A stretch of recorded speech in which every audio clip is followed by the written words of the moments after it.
Hey, good afternoon, everybody. Oh, shoot. Morning again. It's all right. We'll figure it out. I'm gonna go ahead and take over the screen right away. We don't have a lot of time, due to the amount of stuff we want to do today. So, there's a question on the screen. Okay. The question is, from 1400 to 1750, Eurasian rulers sponsored the arts primarily for which of the following reasons? So put your answer in a private chat to me while I look at the attendance. And then I will we'll get going from there. Put what you think is the correct answer. So I do it privately.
All right.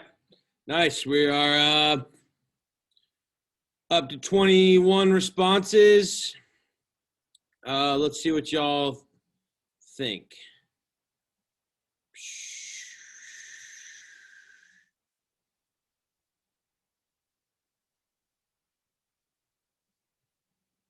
One, two, three, four, five, six. Six people missed it. So of the 23-ish responses I got, correct answer is from 1400 to 1750, Eurasian rulers sponsored the arts primarily for which of the following reasons? That would be to display power and legitimize their rule. So that's going to be a theme that we're going to hit on today, which is the age of absolutism and the idea that absolute rulers had very little checks on their power and could basically do whatever they wanted, okay, by abusing their nobles and setting up systems to replace the power of the church with their own power. Okay. All right, before we move on, we got to hit on one more review question. So I'm going to go ahead and what I'm going to do is I'm going to message everybody this question. I want you guys, I need 5 people to give me a different reason. So the question is, a cause of the Protestant Reformation. Okay. Let's see what you guys put in the chat function. Do it now, please. Think about it. Think back to last class. That was 2 days ago. Now that seems like forever, right?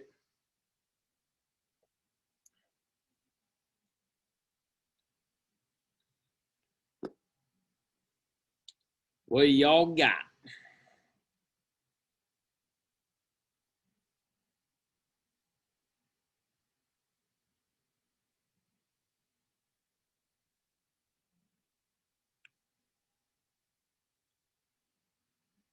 All right, so we got didn't like the power the Pope had.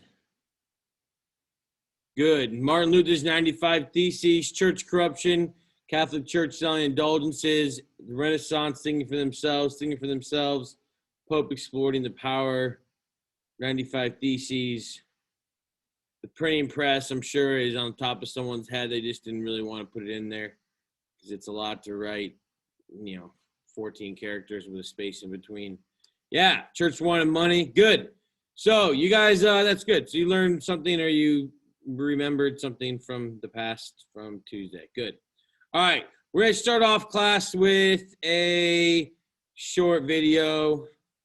It's really dumb, but I kind of like it. Hello and you know there. what? Do you Sometimes you recognize- need to just relax and enjoy life. Hello there. Do you So this is 4 minutes long. The video was made in 1997, as you can see, which most of you, your parents were probably like in college at that point. So this should be a little bit of a review, something that I glossed over yesterday or Tuesday. recognize this song?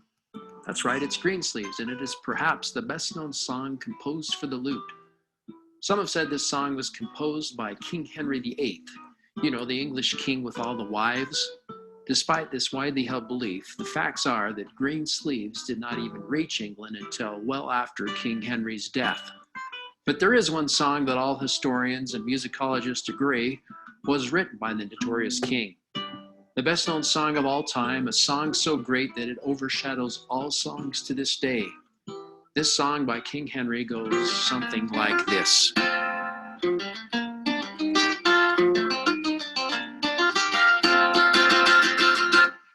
King Henry. Well, I am King Henry, King Henry the Eighth, and I'm king of all England. And you're not. Well, I married my dead brother's widow.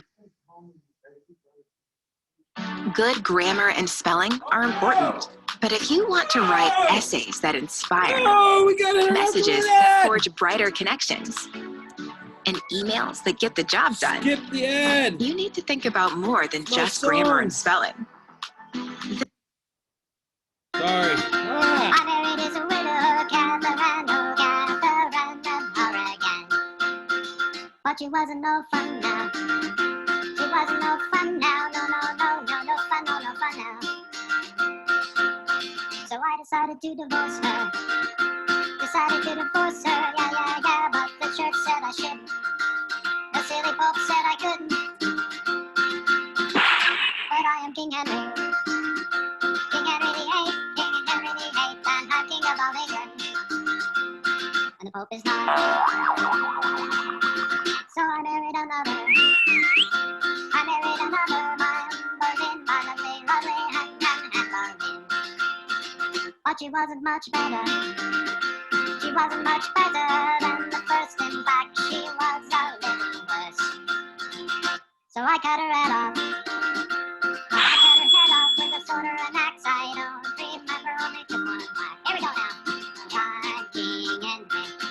'Cause I'm King Henry. Everybody, I'm King Henry. Yeah! I'm King Henry. And you're not. So I married another. I married my favorite rival, Jean Seymour, Jean Seymour. But she dies in childbirth. She dies in childbirth. I called Dr. Quinn, but she said, now Henry will just can't win. So I married another. I married Anne Clevey, but she was so ugly and needy. No way that she could please me. So I just went and divorced her. I just went and divorced her, yeah, went and divorced her, yeah. 'Cause I am King Henry. Oh, I am King Henry, King Henry the Eighth, and I'm king of all England. And you're not. So I'll marry two more now. Number 5 is young and pretty. She did make my heart so gay. But this Catherine was a bit naughty. She really liked to party. But she failed to invite me, and this made me angry. So I have to kill her. I have to kill her like I did with my Annie, just because she despised my fanny. So I married my last wife. Yeah. This one will outlive me. She'll still be around when I'm buried 6 feet under the ground, and the worms crawl in and out and play pinochle on my snout. Well, I was King Henry. King Henry the Eighth, King Henry the Eighth, I was king of all England. But now I'm not. All right. You can barely read it because it's pixelated. It's from 1997, but take a look at the wives here. Princess of Spain, Anne Boleyn, the mistress. This was one of the general's wives, his top general, his top aide. He sent him off to war, where he then had an affair with his wife. She died in labor. Oh yeah, Anne Boleyn had her head cut off in the Tower of London. Anne of Cleves. So the Parliament sent off to a Renaissance painter named Hans Holbein, who was Prussian, to send a picture of Anne of Cleves, and Henry thought she was hot. So he said, yeah, bring her over. And she was like 20 years younger than him. And then she got there, and she was ugly, and he didn't want to have sex with her. So he didn't conceive the marriage, and he had her go live in a house by herself the rest of her life. And then Catherine Howard was much younger, and he accused her of having affairs. And his last wife was this boring one who was really religious, and she outlived the king. So there you go. Your class is always 6 minutes longer, so I get to infuse my goofy taste on you. And good luck getting this out of your head the rest of the day. There you go.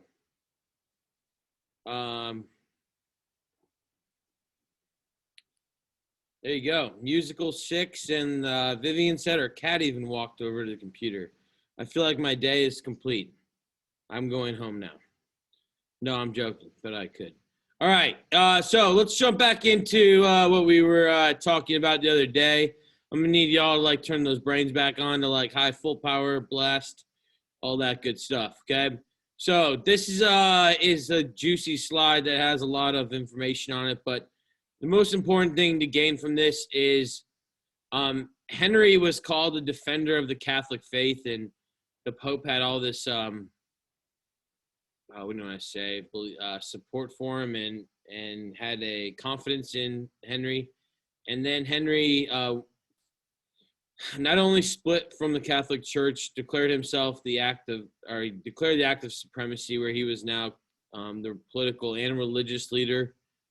And again, his first kid that ruled was a sickly little child, never actually really ruled, died at 18. Mary, his first daughter, married Philip II of Spain. She died. We'll talk a little bit more about that later. And then the most famous of his children was Elizabeth, again, who ruled for 38 years and basically confirmed that England would be Protestant. And she also helped, again, defend the Netherlands to make sure that they would be able to be free from Habsburg rule. The Habsburgs controlled Austria and Spain at that point. All right, cool. Let's move on. We did talk just briefly about the Catholic Counter-Reformation. You guys remember the Jesuits and the Index. And this is going to come into play when we talk about the scientific revolution in a little bit, okay? The other things that we wanted to just look at then, make sure we understand. The Reformation itself, yeah, like Martin Luther, Calvin, there are other ones, reformers, but this is going to cause a lot of civil wars in the Holy Roman Empire and France. They're going to last quite long. 30 years war lasts from 1618 to 1648. Also, then it leads to widespread persecution of people that were different, all right? So typically people that were of different faith or poor. The book, your textbook mentions witch hunts, but just the idea that intolerance became common and actually supported by governments. And you'll see this with a lot of different massacres over a 100-year period, basically until the mid-1700s. Christianity splits quite a bit. I'll show you that in a second. And then this whole idea that in the Middle Ages, the Catholic Church controlled Europe and Christendom was going to be the name for a Western Europe, that's out. Religious unity is gone, and now it's going to open up the space for political leaders and nation states to develop, okay? So the Reformation, the effects of the Reformation are much farther reaching than I think just a split in the church. Hopefully you see that. All right. I'm going to just briefly, this is already on here, or I kind of already mentioned a lot of this, but the 30 Years' War, and you'll get all this in AP European history. This isn't even going to be on the test probably. But because of this, Germany and Holy Roman Empire is so devastated population-wise, and the Habsburgs, who controlled Spain and Austria and the Netherlands, came out of this in a bad position. This is going to leave France and Louis XIV as the strongest country and basically rivals with England again. But the long-term effects, the Holy Roman Empire continues all the way through Napoleon till 1812. And Germany, even though they're strong, they're a patchwork of principalities and small nations that are in this Holy Roman Empire, and they don't unify until 1871. And I mean, I think a lot of you are smart kids who maybe enjoy history or know some about history. You know that shortly after their unification, they're going to cause World War I. And then shortly after that, they're going to cause this thing called World War II. And you throw in a Holocaust during that. It was devastating for a lot of people around the world. Okay. Everyone get that? All right. This is what happened during the 30 Years' War to the Holy Roman Empire. I think you guys understand that you lose over a third of your population, 50% of your domesticated animals, because much of this war was fought between a bunch of peasants throwing pitchforks at each other and burning down each other's fields and houses, and upper class people being the nobles were the soldiers or the generals, and it was largely just a war fought over religion that decimated the middle of Western Europe. Okay. The other thing I wanted to show you, so if you guys go back, remember like 1054, you guys remember what happened in 1054? What do we call that? Anyone want to put it in the chat function or unmute maybe? Anybody? 1054? Anyone? No, maybe. Yeah, it's going to be important to know this for the next chapter too. What happened in 1054? Oh, we got nobody answering. All right. The Great Schism. The Great Schism. 1054 caused Roman Catholic Church and the Eastern Orthodox to split. You remember that? Boom. 1517. Now the Roman Catholic Church, insert 95 Theses, Martin of Luther, and all of a sudden you'll see that the Roman Catholic Church is still the Roman Catholic Church today. Okay, but then look at all the other types of churches that come out of this reform of the Christian church. Okay, you guys see that? We good? I'm looking at Kaylee. I need a thumbs up. Kaylee, can you give me a thumbs up? Now you look like you're muted. Luella, can I get a thumbs up from you? 2 thumbs, good. All right, Luella, I'm gonna put you on the spot then. 1054, what was that called? Yeah, and it was the difference between Greek Orthodox or the Eastern Orthodox Church and the Roman Catholic Church. Good. All right. So you can see a map here by the late 1500s. Take a look at Calvinism is kind of spread out. Roman Catholicism, you can see where that is. The Holy Roman Empire is a mess. You've got Lutheranism spreads north into Denmark and Sweden. You've got Calvinist Scotland, which is still an issue. Ireland, you have some Protestants there and a lot of Catholics still. So, and then you have Calvinist areas in England, which will be called like the Puritans and Oliver Cromwell, and they'll come into play at some point. So the Reformation, again, a lot of cause and effect. You have to also remember that a lot of these places had colonies at this point. And so this Reformation would trickle down to the colonies as well. Okay, cool. All right, enough on that. That's you guys seem a little not interested, unfortunately. Let's talk about something else then. let's talk about science. So, the Reformation, the Renaissance is going to open up the door to this thing known as the scientific revolution. Really, mid 1500s is when this is going to gain its basically at its height. There's a mini ice age going on. They want to jot that down just for themes of work in terms of effects on the environment. So you got a mini ice age going on. You've got still the effects of the Renaissance. The Reformation is at full height. You've got the peasant rebellion going on in Germany. Shortly later, you're going to have the 30 Years' War. And at the same time, you guys remember, you've got colonization going on as well and mercantilist policies. So these scientists kind of slimeballed their way into changing what the church thought, because the church had gotten to the point where they had agreed with Greek and Ptolemy and Aristotle's ideas. And so now these guys are going to change the game, okay? The first one is Nikolai Copernicus, who was a doctor in the Holy Roman Empire, which in an area what is now Poland, but I contend that he spoke German. I think he did. I'm weird like that, but it was modern-day Poland, but he was part of the Prussian state. And basically, before he died, he published a book saying that the Earth revolved around the sun.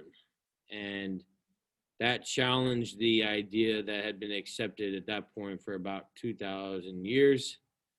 And he died. He died natural death. He did this right towards the end of his death, where he actually said this, published it. Okay. It was then Tycho Brahe, who was Czech. So also in Czech, if you don't know where that is, Czechoslovakia. It's in the part of the Holy Roman Empire. He basically published and even further expressed Copernicus's ideas through using observation that the other planets also revolve around the sun and that the moon revolves around the earth. And so he basically, again, was just more willing to come out and say, look, Catholic Church, you're wrong, okay? The heavens are not in a fixed position to the earth, okay? Which you guys are all like, oh, well, we know that. We learned it in first grade or when we were reading a book on our age 3. Well, again, they didn't know this, okay? Johannes Kepler then used Tycho Brahe's data through observation to calculate that the planets revolve in an elliptical shape. You guys know what an ellipse is? You guys heard of that before? So that was Kepler. He was German, like actually German, part of the Holy Roman Empire as well. I believe he came up with the order of the planets as well. And I think he was the first one to see Jupiter's moons. Then came Galileo Galilei. So you guys read a little bit about him yesterday. He came up with a thermometer. He created the first telescope. And he came out straight up and published a book saying that the heavens are not in a fixed position to the earth. You are wrong. But before he did that, the church actually invited him to Rome to explain what was going on and educate the Pope and the clergy there, the cardinals, on what was going on. And when he expressed his ideas, of course, he then went through the Inquisition, which was part of the Catholic Counter-Reformation, and they said, you're going to go on house arrest the rest of your life. And he said, all right, I'm sorry. I didn't mean it. I don't mean it. I didn't mean to do it. I don't actually believe this. So you saw what yesterday what they said. He ends up coming back, and underneath his breath apparently famously said, but the planets do revolve around the the sun or something like that. And in the 1990s, over a 13-year period of like a trial, they ended up apologizing, the Catholic Church did, and saying that Galileo was right, and they shouldn't have put him on house arrest the rest of his life for speaking the truth. Here's the picture of his original telescope. Doesn't it make you guys want to go out in your backyard and look at stars? Sounds like a safe thing to do during the pandemic, in my opinion. All right. So next, we've got then it turned from looking at how the solar system works and really determining that there is a solar system to then determining how do we actually prove that something is logical or real. And so Francis Bacon was one of the foremost leaders in encouraging people to think outside of what the church said, and that if it's not provable, it's not actually real. And I think most of you are smart enough to know that the Bible is a faith-based book. You have to believe that Jesus Christ of Nazareth performed miracles, because science can't necessarily prove that you can feed 5,000 people from 5 loaves of bread and 7 fish. All right, you guys see what I'm saying? Maybe, kind of. I don't know. I see some kind of confused looks on the faces, but yeah. So that means that again, this is going to open the door even further for other scientists then to continue to kind of push the envelope.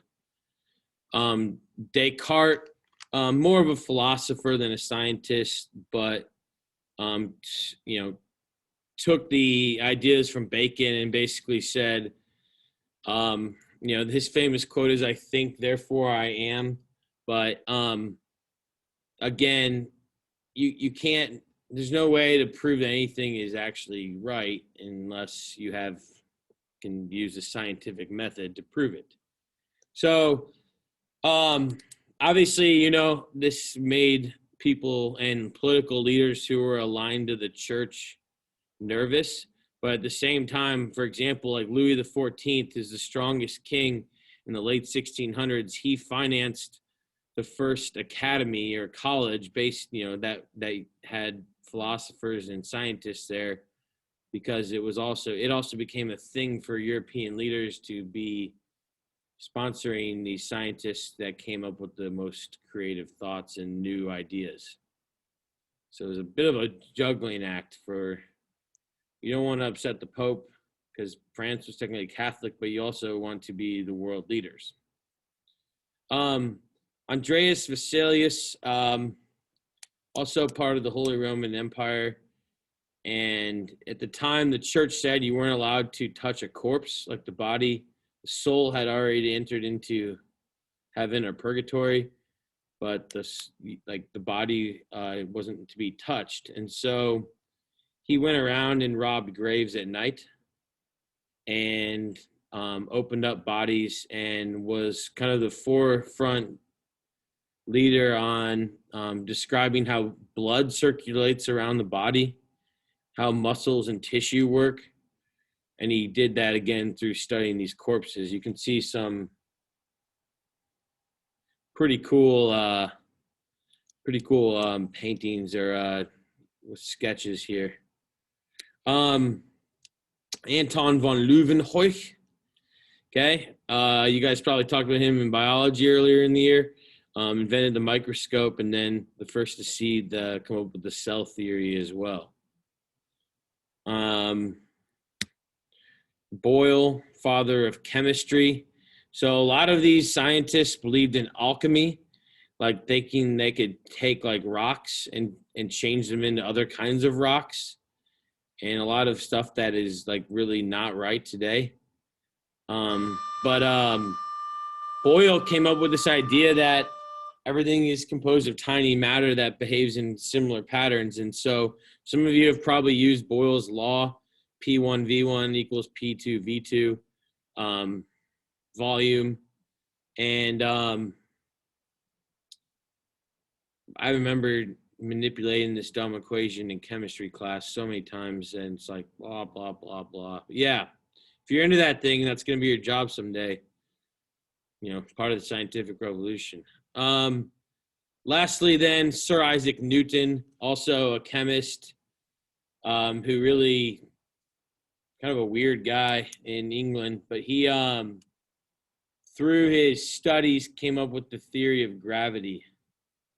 All right, and that's the idea that a certain force or pressure keeps everything and the planets in orbit around the sun. Really, really important. And all I have is on the screen is all nature follows uniform law, but that was really important because it's the enlightened thinkers that we'll talk about in a few weeks, like Locke and Montesquieu and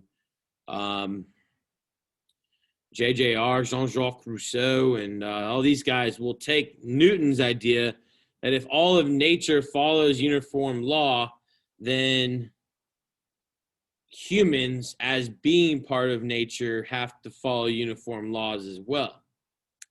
And what are those uniform laws? Like, are we all just terrible people? Are we all going to kill each other if given an opportunity to do it? If we have no food, who are we going to eat each other? What are we going to do? You know? Or I mean, I'm just saying those are just like some questions that sounded a little aggressive, I know. But you know, again, apply science then to humanity, and it helped figure out the best way to govern. Laws of motion, force equals mass times acceleration. You've heard of this physics class. You'll use that quite a bit.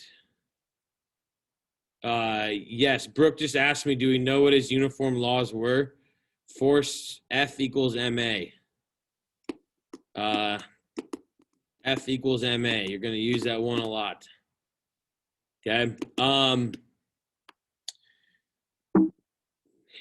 You know, I don't know. Maybe you guys think this is funny.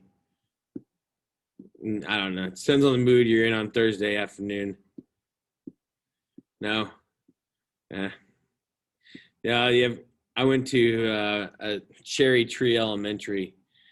They used to have a picture of this on there in good old 1995. Ooh, got a chat. Lily, there you go. Thank you. All right. Moving on. So before we go, I need somebody to unmute. I'm not going to cold call because that would be so mean. So somebody's going to unmute and explain to me how the Renaissance impacted the Reformation, which impacted the scientific revolution. Go. Let's do it. Who's got it?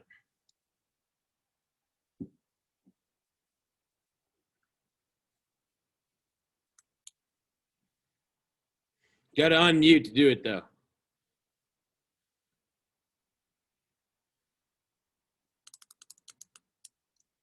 Anybody want to try to connect the three? Bueller, no.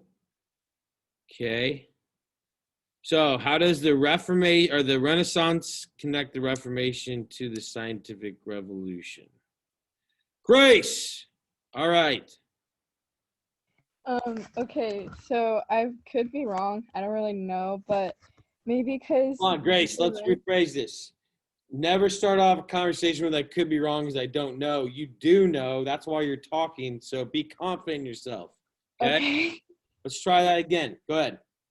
No ums either. You're the boss. Boss doesn't say Go ahead. Okay. The Renaissance encouraged free thinking, which led to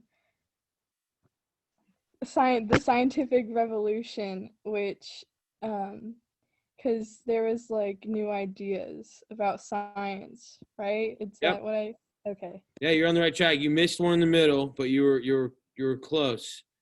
Because the freedom of the new thinking of the Renaissance caused Martin Luther to start to think about the idea that the church was corrupt, and it wasn't particularly doing what it was supposed to do for the common person. And then because of the Reformation, the split, it allowed these scientists to question the church and start to make new discoveries. All right, if we could all virtually give her a round of applause. Nice. Brooke, there you go. All right, Ashton, thank you. Okay, job, Grace. Score one for the lanes. All right. There you go. Thanks, Jill. All right. Hopefully you guys got that. Those basic ideas in your notes. Like I said, take AP European history, and you can get bogged down in all this stuff for months, I'm sure, and some of you will love it. All right. Last thing we want to do then is we got to pop into some politics. Hopefully I'll make this not awful. Just trying to see what time you get out of here. I got 19 minutes. All right. So take a look at the little diagram on the board. It's not on the board because we're not in class. It's on the screen. So you will notice that you got the Roman Empire, right? And remember the Roman Empire, you got the Byzantine Empire, which came off the Roman Empire, lasted till 1453, till it was taken over by the Ottoman Turks. But you'll notice then off the Roman Empire, you've got the Germanic kingdoms. You remember King Clovis, who stopped, or Charles Martel, King Clovis, Charlemagne.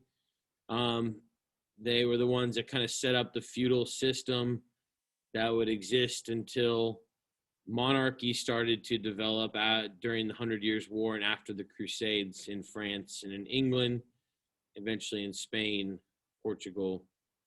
All right. So kind of like a short review there. Okay. By the time we get to this age of the Renaissance and the Reformation, new types of developments in states are kind of developing, and it's difficult to organize all this information because there's a lot going on. But politically, there was a rise of what's called the nation state. All right. And this is a political unit, meaning governed by the same laws and the same type of government, consisting of an autonomous state. That means free state, inhabited, lived in predominantly by people sharing a common culture, history, and language. That's kind of that's a adult definition of nation state.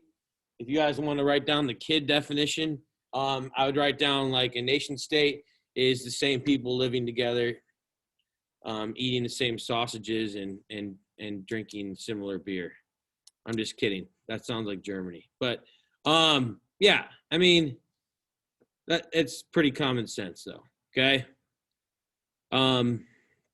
Why was it not like this before? Remember the control of the church. Remember the patchwork of feudal states and lack of political organization. Now, of these nation states, there are two nation states, different kinds of nation states that develop. One is the absolute monarchy, okay?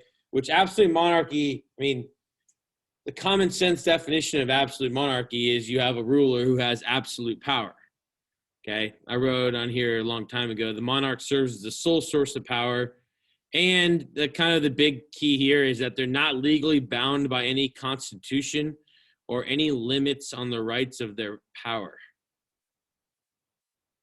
So that typically is frowned upon in the year 2020 for obvious reasons.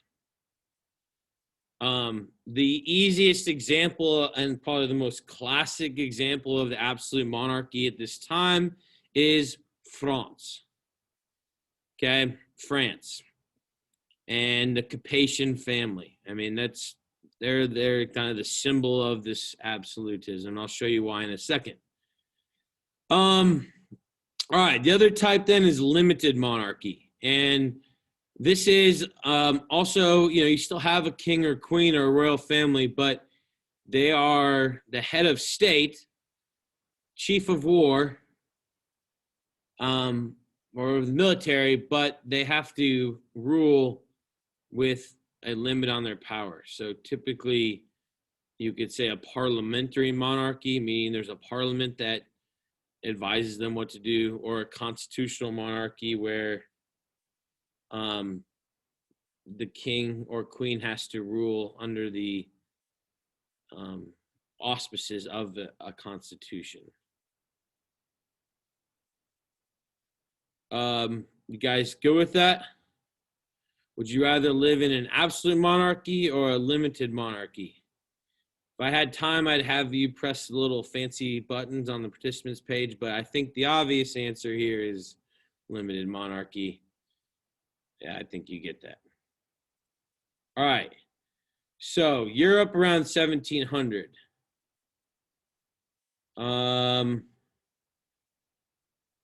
What do you guys think?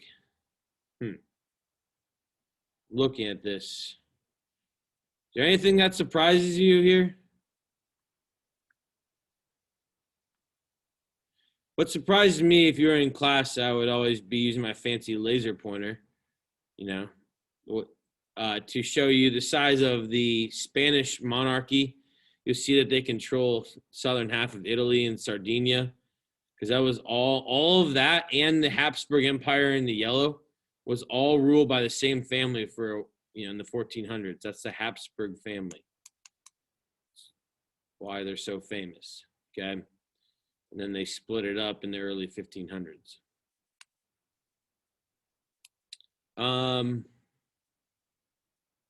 Other thing to look at, and I think is important, is you see where modern day Germany is. If you know what a map of Europe looks like, you'll see that it's broken up into a bunch of different places.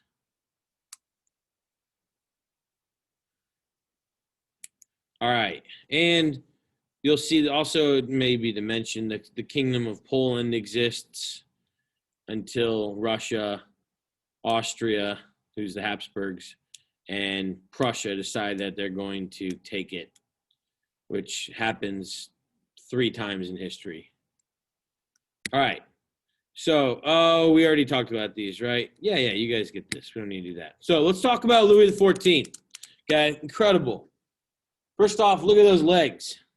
Man, that is a symbol of a powerful man there. If you have those kind of shapely legs at his age of like 70 right there, okay? But more importantly, he ruled at the age of 4, but he didn't rule at the age of 4. He had a regent rule for him, an Italian cardinal by the name of Cardinal Mazarin.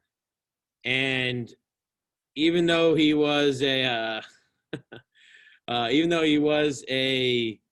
cardinal, he secularized France. If you don't know what the word secular means, I don't know. I usually talk about it earlier in the semester, but it means more worldly, less church-based. All right. So he then promoted the king as a nation, and France as a nation state, and not a fief from the Pope. You guys remember what the word fief is? Middle Ages. That's the gift. So kind of separate from the Pope, even though it's a Italian cardinal that's doing this. His famous quote, "Les taught c'est moi." I think I got it right for the first time ever. "Les taught c'est moi." I swear I think that's close. I've butchered French words so many times, but his famous quote that he probably never said is, "I am the state." His nickname was the sun god because everything that he touched glittered with gold. All right. The fleur-de-lis here, you can see the symbol of the Capetian household and the French king. Yeah.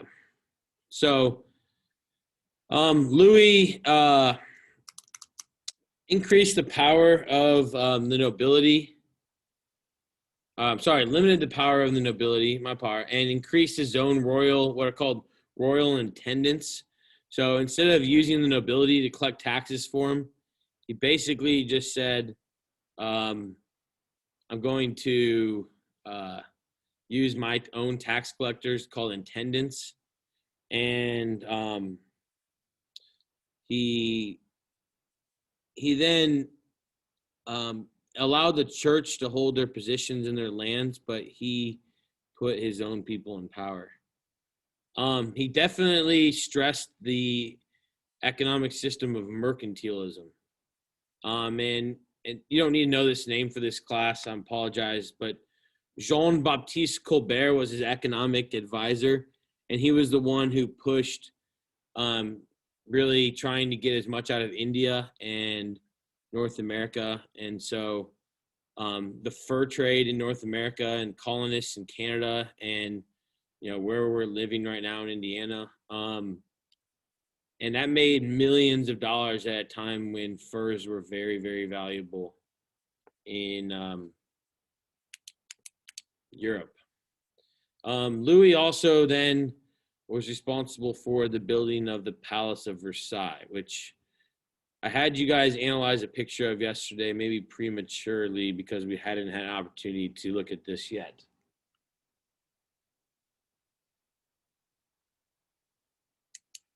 Just making sure I'm on the right time. Okay. So this is where you guys can chill for a second and just look. This is the Palace of Versailles. Maybe some of you have been here. Maybe you haven't. I have yet to go. I really want to. It's a very, very famous place. But this was basically how he exploited his nobles. He had made them stay there, have contests about who got to put his nightshirt on him, who got to tie up his shoes, who got to eat breakfast, lunch, dinner with him. And this became the symbol of French power and wealth, and then other people wanted to copy him. This is called the Hall of Mirrors. Okay, it's about 300 yards long, hundreds of chandeliers, imported marble from Italy. Pretty obvious, you can see the extravagance here. This is the same place that Germany was forced to sign the Treaty of Versailles, which said that they lost World War I. Okay, if you remember right. Yeah, it costs quite a bit. So modern day cost, again, you just listen, you need to write this down, $2 billion. Upkeep, 25% of France's tax base. So that's why mercantilism was so important, because you had to pay for this. So 500 yards long and then 250-yard wings. There was an opera house built there later on for Louis XVI's wedding. 2,000 rooms. The gardens, 15,000 acres and 1,400 fountains. Marie Antoinette, Louis XVI's wife, built a fake peasant farm in the back of it too, just for fun if she wanted to go play out there. It was over the top, to say the least. But again, the reason why I'm showing you this is the symbol of absolutism. Okay, you can do whatever you want if you have the money to do it. So they weren't the only ones. Philip II of Spain ruled from 1556 to 1598, sorry. And he was the one who married Mary the First and tried to invade England when she died, and Elizabeth would not marry him. And he was responsible for losing the Spanish Armada. One thing I want you to look at is look at the Habsburg face. You see how he has a real long chin and a narrow face? That's because they inbred too many times, and it got worse in the 1700s because they wanted to they married cousins so that they would keep their royal positions. And over time, that ended up having them, they had genetic, I don't know forget what the word is, problems. I don't know. There's a fancier word for it. Mutation. That's what I'm looking for. That caused that. Here's this Spanish palace. Okay, it looks kind of like all the other ones I'm going to show you. Prussia during this time then rose to become a very strong state in the Holy Roman Empire and in what is now modern-day Poland and part of Germany. And it would eventually end up leading Germany to unification in 1871, but they built one of the strongest militaries, and they came from the Hohenzollern family, and they're known, Frederick II is known for being what's called an enlightened despot. So despot is someone that has all the rules, but he also was open to some Enlightenment ideas. Prussia will eventually turn into the strongest state and rival France and Russia and Great Britain for power by the late 1800s. These are pictures I took. This is their summer palace called the Sanssouci, and then this is the Neue Schloss, their new castle. It has a whole room called a coral room, where the entire room is made out of coral that they took out of the ocean. It's crazy. It's over the top. Maria Theresa of Austria, also an enlightened despot, basically until she realized that it could cause her downfall until the French Revolution started, the American Revolution. She gave birth to 16 people while in power. And by far her most famous child, though, is the French queen who was killed during the French Revolution, who's Marie Antoinette. But she ruled Habsburg Austria at the height of the Austrian Empire's power. Okay. Schönbrunn Palace, the Hofburg, both of these are in Vienna. That was the capital city of the Habsburg Empire. All right. Yeah, we're going to stop there. Okay. Here's what I want you guys to do. Okay, I am taking it very easy on you right now because I'm super, super stressed with having a tennis state championship tomorrow and Saturday, and then also getting ready for this e-learn for whatever hybrid thing. So I will post an assignment tonight or tomorrow morning. Tonight, if I can get around to it. It's going to be a DBQ or document-based work, but a little bit more stringent than last night. You guys can have class time to do it tomorrow because I'll be 41 minutes into my match at this point tomorrow. Okay. If you want to see my room, I've got lots of trophies to show you guys. I don't know if you guys can see all those yet. 4 big trophies though. It's kind of fun. So we're hoping to get the big one though this weekend. And then it's chapter 21 for you guys to read if you want to get ahead on your notes. Okay. Chapter 21 is over Russia. Okay. The end of Mongol influence in Russia and the start of the position of the Tsar and the Romanov family. Okay. All right. That's a long period. You guys got 1 minute. If you have questions, hit me up. If not, thanks for listening. I hope you enjoyed something today. Hope you smiled at least twice during the class period. And remember to give Grace Lane some kudos for jumping in with 27 people. Good job, Grace. Anyone have any questions? Oh, we got one. Or just chat. All right. All right, guys, have a good one. I'm going to stop the share, and I'll see you guys on Monday. Yeah. Tuesday, I'll see some of you in class.